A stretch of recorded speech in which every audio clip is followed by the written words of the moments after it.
ডাকসু ছাত্র সংসদ মানে ডাকসু নির্বাচন হলো এবং বিভিন্ন বিশ্ববিদ্যালয়ে ছাত্র সংসদগুলোর নির্বাচন হবে।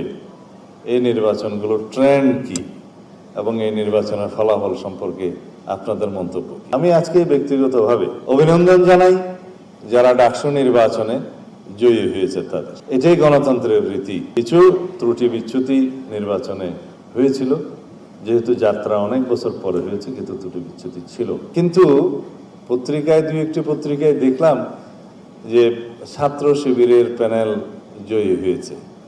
তা আমি আপনাদের সামনে বলতে চাই, সাংবাদিক বন্ধুদের উদ্দেশ্যে বলতে চাই, আমার জানা মতে বাংলাদেশ ইসলামী ছাত্র শিবির ডাকসু নির্বাচনে অংশগ্রহণ করেনি। এই নামে এই ব্যানারে কোনো প্যানেল প্রদান করা হয়েছে কি? না। তো পত্রিকা বিভিন্ন মিডিয়াতে এইভাবে আসছে কেন? প্রশ্ন সেখানে। আমরা বাংলাদেশ জাতীয়তাবাদী ছাত্রদল ব্যানারে দলীয় নামে ঘোষণা দিয়ে আমরা নির্বাচনে অংশগ্রহণ করেছি, আমাদের ছাত্র অংশগ্রহণ করেছে। অন্যান্য কয়েকটি দল এমনকি ইসলামী ছাত্র আন্দোলন নামে একটি দল নামে করেছে, কেউ কেউ স্বতন্ত্র শিক্ষার্থী ঐক্য নামে করেছে, কেউ সমন্বিত শিক্ষার্থী সংসদ নামে করেছে, বৈষম্য বিরোধী শিক্ষার্থী সংসদ নামে করেছে, অপরাজেয় 71, অদম্য 24 নামে করেছে। কিন্তু যারা স্বনামে ছাত্র সংসদ নির্বাচনে অংশগ্রহণ করতে চায়নি, তার একটা উদ্দেশ্য তো অবশ্যই আছে। যারা আজকে জয়ী হয়েছে তাদের দেখলাম প্যানেলটা ছিল ঐক্যবদ্ধ শিক্ষার্থী জোট।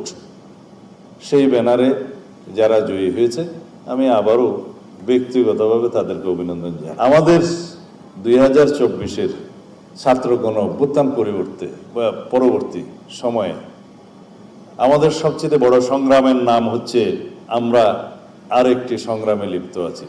সেই সংগ্রাম হচ্ছে বাংলাদেশের নতুন যাত্রায় রাজনৈতিক সংস্কৃতি পরিবর্তনের সংগ্রাম। আমাদের এই রাজনৈতিক সংস্কৃতি পরিবর্তনের সংগ্রাম চালু রাখতে হবে।